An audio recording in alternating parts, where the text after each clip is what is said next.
My dear students, welcome back on this channel Ajit mathematics. आप सबका इस चैनल पर एक बार फिर से हार्दिक स्वागत है। मॉडल सेट का सॉल्यूशन चल रहा है। एमसीक्यू को हम लोग हल कर रहे हैं। अभी तक हमने 80 प्रश्नों को हल किया है और शेष 20 प्रश्न बचे हैं। उन्हीं प्रश्नों को लेकर के मैं उपस्थित हूं आपकी सेवा में। देखेंगे, हल करना सीखेंगे। उम्मीद करता हूं कि अभी तक जो भी प्रश्नों के हल आपको दिए गए हैं, आप उससे अच्छा लाभ प्राप्त किए होंगे।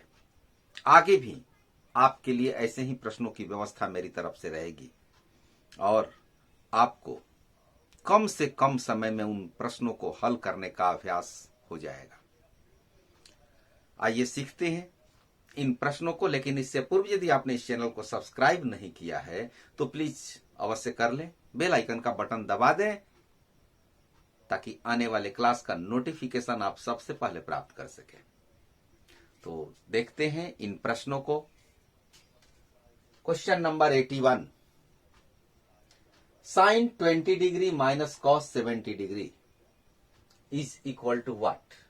साइन 20 डिग्री में कॉस 70 डिग्री को घटाएंगे तो क्या होगा। ऐसे प्रश्न जो होते हैं उनका आंसर क्या होता है, डायरेक्ट आप सीख जाएंगे। यदि यहां पर माइनस है तो आप देखिए साइन का पूरक कॉस होता है और कॉस का पूरक साइन होता है। ठीक उसी तरह से 20 का पूरक 70 है और 70 का पूरक 20 है। यानी साइन 20 और कॉस 70 एक दूसरे के इक्वल है, एक दूसरे के बराबर है। यदि इसको हम कॉस में चेंज करें तो ये कॉस 70 की वैल्यू हो जाएगी, क्योंकि साइन का पूरक कॉस होगा और 20 का पूरक 70 होगा। या इसको चेंज करें तो कॉस का पूरक साइन होगा और 70 का पूरक कंप्लीमेंट 20 होगा।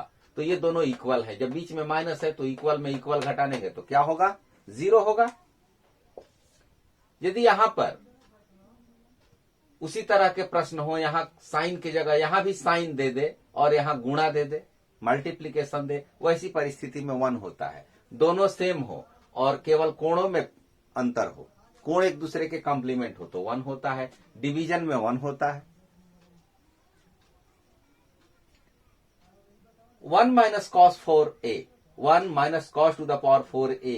अब इसमें से सेलेक्ट करना है कौन होगा। तो इसके लिए हम इसका फैक्टराइजेशन कर लेंगे। 1 माइनस कॉस 4a का फैक्टराइजेशन गुणनखंड कर लेंगे। 1 प्लस कॉस स्क्वायर ए, 1 माइनस कॉस स्क्वायर ए, और ये वैल्यू हो जाएगी साइन स्क्वायर ए की। तो ये साइन स्क्वायर ए और ये वैल्यू यहां पर है। ये answer √2 cos theta is equal to 1। तो थीटा की वैल्यू क्या होगी, कॉस थीटा 1/√2 है। कॉस थीटा 1/√2, तो थीटा की वैल्यू 45 डिग्री 45 डिग्री, क्योंकि कॉस थीटा आधार, लंब और कर्ण। यदि ट्रिपल लिखे तो ये 1 होगा, ये √2 होगा तो ये 1 होगा, और ये 45 डिग्री का ट्रिपल होता है।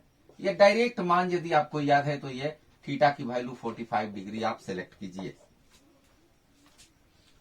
कोशिश यही करना है कि बस प्रश्न को देखिए और उत्तर को टिक लगाइए और इसी मेथड को अपनाइए। अधिक से अधिक प्रश्नों को इस तरह से हल कीजिए ताकि आपको कलम कम चलाना पड़े, रफ करना की जरूरत ना हो, रफ वर्क की आवश्यकता ही ना हो। इस तरह अपने मस्तिष्क में लगे जंग को दूर कर लीजिए।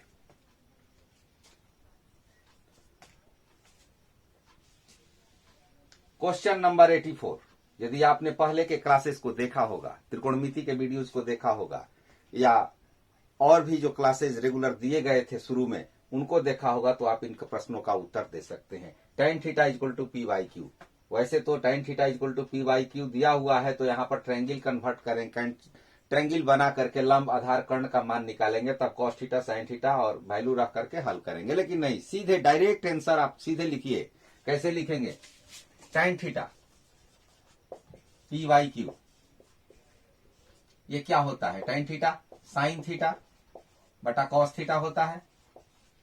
p/q, साइन थीटा की वैल्यू p रखिए, cos थीटा की वैल्यू q रखिए। cos थीटा की वैल्यू q रखना है और साइन थीटा की वैल्यू p रखना है, तो q प्लस p हो जाएगा ऊपर में, और उसी तरह से q माइनस p होगा नीचे में। अब ये आंसर हमें खोज लेना है।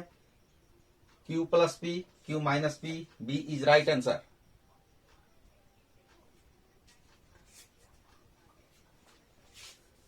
क्वेश्चन नंबर 85, यदि सेक ए 25/7 सेक BPH ट्रिपल पर आते हैं 25 है, ये होता है H/B, ये 7, तो यहां का मान क्या होगा? ट्रिपल 7 24 25 ट्रिपल होता है। अब साइन की वैल्यू हम निकाल सकते हैं, P/H 24/25, tan स्क्वायर 45 - 1, tan 45 का मान 1 होता है, तो 1 - 1 स्क्वायर तो 1 ही होगा। 1 + tan स्क्वायर है, ये सेक स्क्वायर के इक्वल होता है, और सेक स्क्वायर नीचे भी है 1। ऐसे प्रश्नों को बस देखिए, केवल दृष्टिपात। वैदिक मैथमेटिक्स में एक सूत्र है, उसको कहते हैं विलोकनम, और विलोकनम का अर्थ होता है देखकर। विलोकन संस्कृत शब्द है, विलोकन का अर्थ देखना। केवल देख करके उत्तर निकाल लेना, तो विलोकनम अधिक से अधिक उपयोग कीजिए। क्वेश्चन नंबर 88,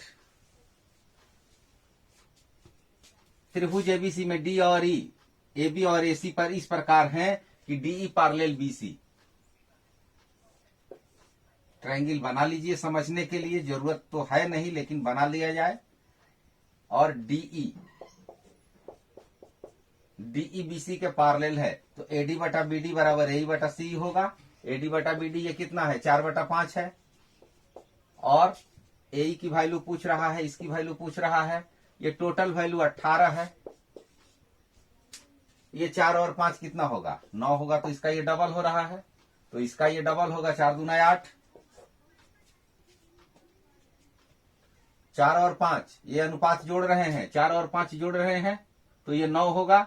और इधर टोटल जोड़ने पर टोटल 18 दिया हुआ है, तो इसका ये डबल है, तो AD का डबल AE होगा और BD का डबल CE होगा। यहाँ AE की वैल्यू पूछ रहा है, तो 4 दूना 8। एक न्याय संगत पासा फेंका गया, ऋण संख्या अभाज्य संख्या को कहते हैं, प्राइम नंबर को कहते हैं। ऋण संख्या आने की प्रायिकता, पासा फेंकने पर क्या अंक हो सकते हैं? 1 2 3 4 5 6, बस ये 6 अंक आएंगे। इसमें ऋण संख्या कौन कौन है? यदि प्राइम नंबर ये है, 3 है, 3/6 1/2। तो इस तरह से 89 प्रश्न हो गए। अब इसके आगे के प्रश्नों को देखते हैं, क्योंकि लिखते समय ये क्वेश्चन नंबर 90 यहां छूट गया था, इसलिए हमने इसको नीचे लिख दिया है। पहले इसी को सॉल्व करते हैं। यदि दो वृत्तों के क्षेत्रफलों का अनुपात 4:25, 4:25, तो उनकी त्रिज्याओं का अनुपात क्या होगा? एक बार फिर से प्रश्न को समझ लें। यदि दो वृत्तों के क्षेत्रफलों का अनुपात, यहाँ वृत्त के क्षेत्रफल दिए गए हैं, उनका रेशियो दिया हुआ है, और त्रिज्या का रेशियो पूछ रहा है, तो क्षेत्रफल से त्रिज्या निकालनी है, तो इसका स्क्वायर रूट कर देंगे। 4 का स्क्वायर रूट, 4 का वर्गमूल 2 होगा, और 25 का 5 होगा। कोई समस्या नहीं ऐसे प्रश्नों में। ऐसे प्रश्न अनिवार्य रूप से आते हैं। त्रिज्या दिया रहेगा, क्षेत्रफल का अनुपात पूछेगा। त्रिभुज का क्षेत्रफल का अनुपात देगा, भुजा का अनुपात देगा, तो वही नियम अपनाएंगे। भुजा से क्षेत्रफल तो स्क्वायर कर देंगे, और क्षेत्रफल से भुजा तो वर्गमूल निकाल देंगे। चाहे वो वृत्त हो, सर्किल हो, ट्रायंगल हो, या स्क्वायर हो, किसी भी तरह का हो। तो ये प्रश्न आपका हो जाएगा, इसका वर्गमूल 2 और इसका 5। क्लियर? ये प्रश्न आपका हो चुका है। आगे के प्रश्न को देखते हैं। अच्छी तरह से फेंटी गई ताश की एक गड्डी में एक पत्ता निकाला जाता है। लाल रंग के तस्वीर वाला पत्ता होने की प्रायिकता क्या है? तो ये प्रायिकता से संबंधित सवाल और ताश से संबंधित सवाल है, तो इसके बारे में थोड़ी सी जानकारी होनी चाहिए। ताश में कुल 52 पत्ते होते हैं। ताश में टोटल पत्ते होते हैं 52, और इसमें 2 रंग होता है, एक रेड होता है और एक ब्लैक होता है।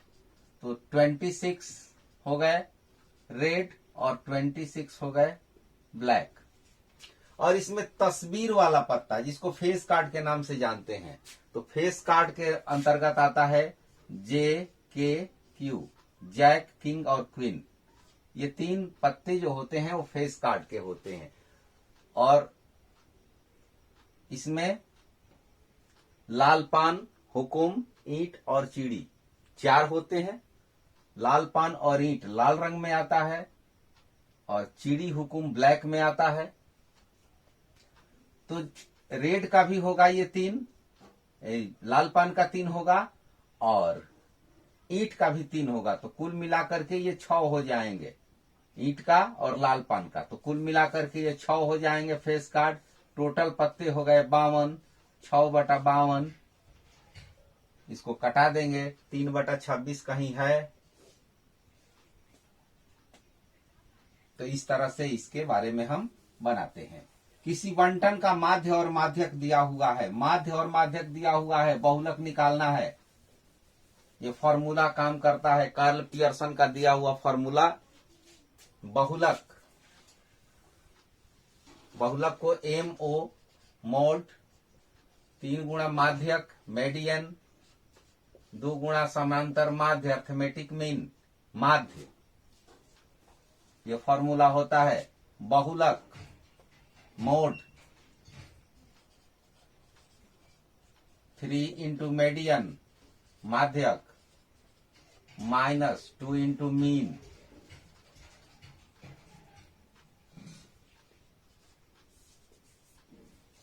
अब इसमें इन दोनों वैल्यूज को रख देंगे और सॉल्व कर लेंगे। माध्यक दिया है 4.8, तो 3 गुणा 4.8, 2 गुणा 4.6।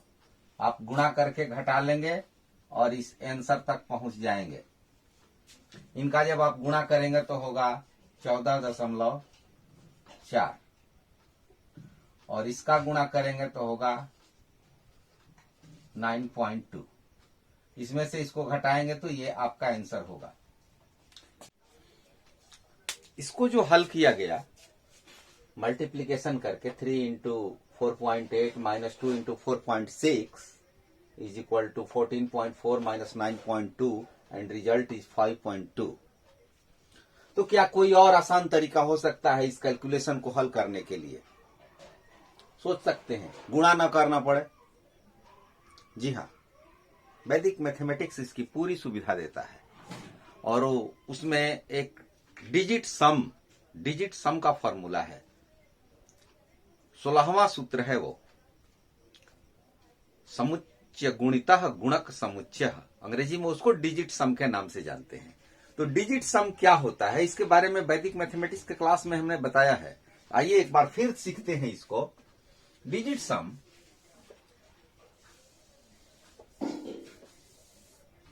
अंकों को जोड़ करके यूनिट डिजिट बना लेना।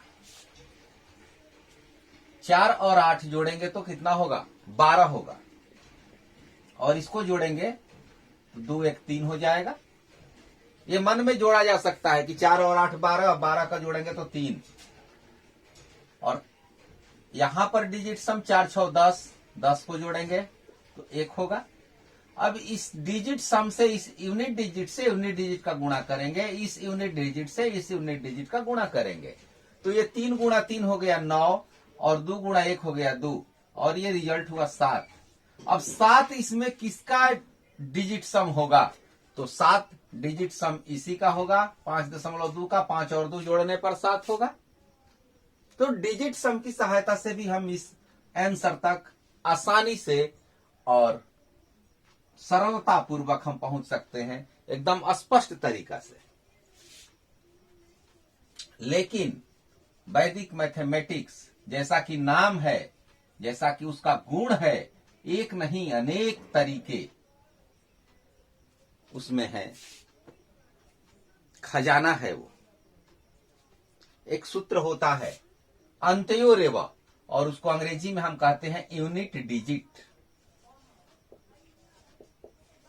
यूनिट डिजिट अंत्योरेव केवल ये अंतिम अंक के द्वारा हम पता कर सकते हैं, क्योंकि यहां जो आंसर है वो आंसर सब भिन्न भिन्न है, लास्ट डिजिट यहां पर सबका अलग है, 0 1 2 3, ओनली लास्ट डिजिट। उसकी सहायता से हम देखें तो 3 और 8 का गुणा करेंगे 24, 24 का 4 होगा, और यहां पर करें 2 गुणा 6 12, 12 का 2 होगा, 4 में 2 घटाएंगे 2, 2 किसके अंत में है। तो इस तरह से हम बिना कैलकुलेशन के, बिना गुणा के और बिना कलम चलाए हम इस उत्तर तक पहुंच जाते हैं।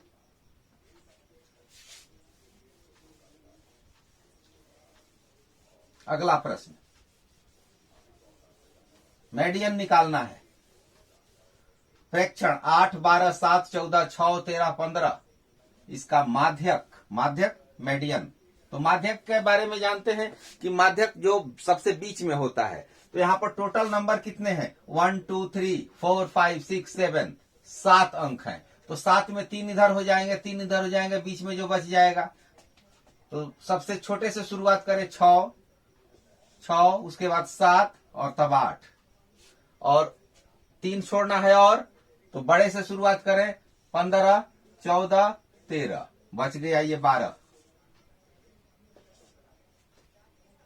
जो नहीं समझ पा रहे हैं वो क्या करेंगे कि इसको बढ़ते क्रम में सजा ले, 6 7 8 12 13 14 15, बढ़ते क्रम में सजा ले, 3 इधर छोड़ दे, 3 इधर छोड़ दे, जो बीच में पड़ गया वो मीडियन हो गया। कभी कभी ऐसा होता है कि 2 संख्याएं बीच में आ जाती हैं, आधे इधर आधे उधर, तो दोनों बीच वाले को जोड़ करके 2 से भाग दे देते हैं।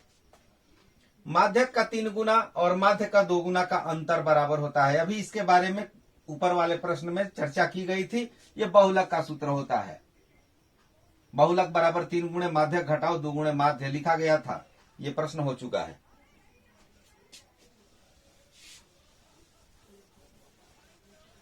अब इधर के प्रश्नों को देखें। एक घड़ी के सुई द्वारा 1 मिनट में कितना कोण बनता है। घड़ी की मिनट की सुई कैसे चलती है, घड़ी की मिनट की सुई 60 मिनट में 1 चक्कर लगाती है। तो 60 मिनट में 1 चक्कर, और 1 चक्कर में वो पूरा 360 डिग्री का कोण बनाती है। तो 1 मिनट में कितना बनाएगी, इसमें 60 से भाग दिया तो इसमें भी 60 से भाग देंगे, 6 डिग्री का कोण बनेगा। आधार त्रिज्या r और ऊंचाई h वाले लंब वृत्तीय बेलन का आयतन क्या होगा। आयतन का सूत्र पाई r स्क्वायर h होता है। अब आते हैं इस क्वेश्चन नंबर 97, बड़ा ही इंटरेस्टिंग क्वेश्चन। देखिए प्रश्न दिया हुआ है, कैसे इसको सॉल्व करेंगे। सवाल है कि समबाहु त्रिभुज एबीसी में एडी लंब बीसी, समबाहु त्रिभुज इक्विलेटरल ट्रायंगल, तीनों भुजाएं बराबर हैं। ये एबीसी एक ट्रायंगल हमने बना लिया और इसके तीनों साइड्स इक्वल मान लिए गए।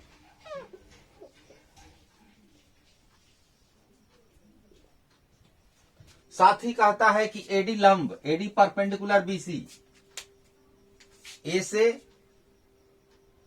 यहां पर परपेंडिकुलर डाल दिया गया,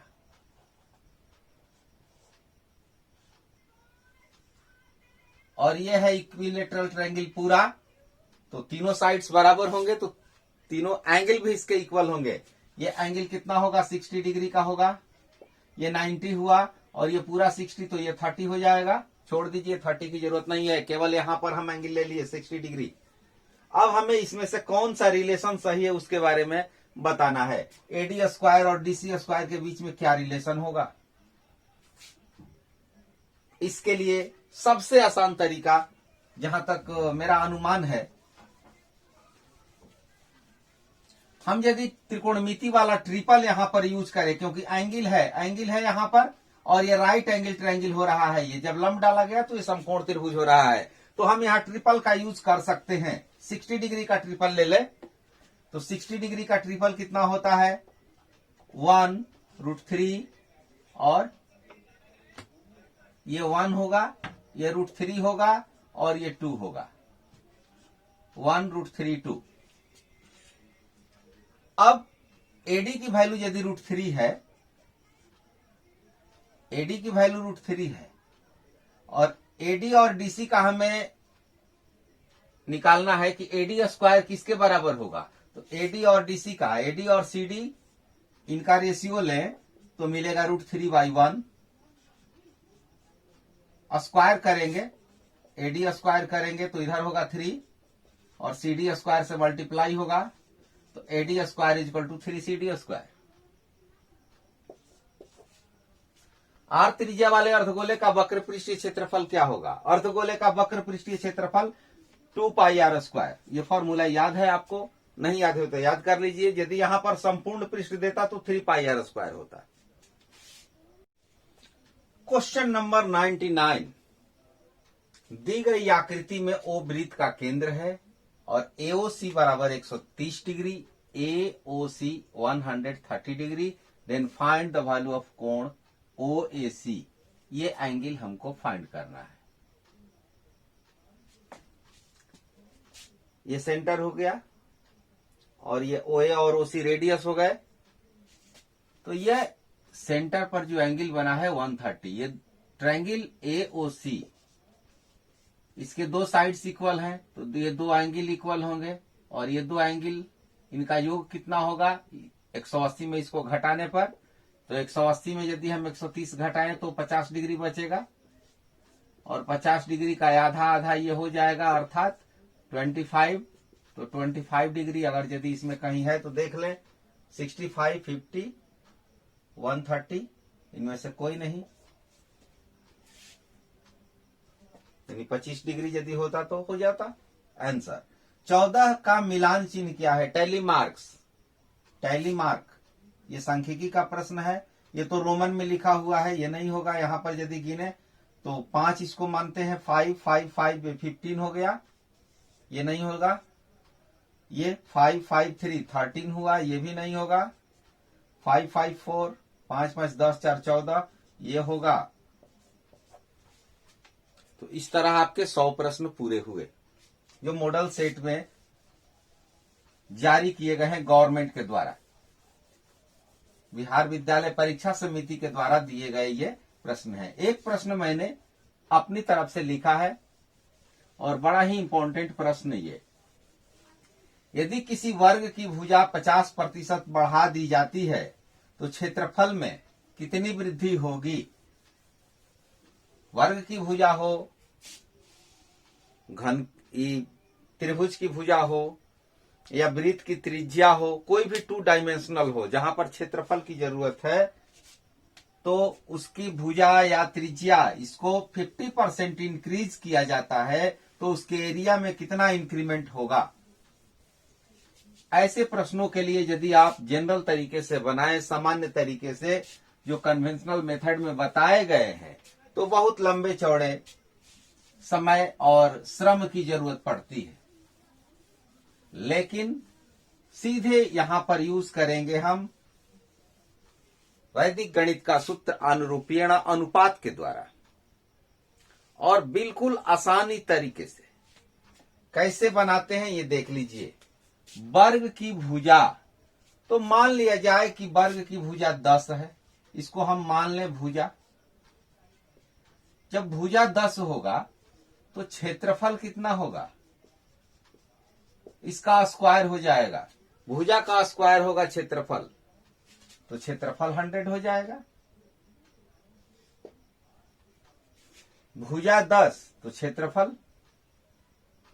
और जब भुजा को हम 50% इंक्रीज करते हैं, 50% बढ़ाते हैं, तो 10 का 50% 5 होगा, इसमें 5 वृद्धि हो जाएगी अर्थात ये 15 हो जाएगा।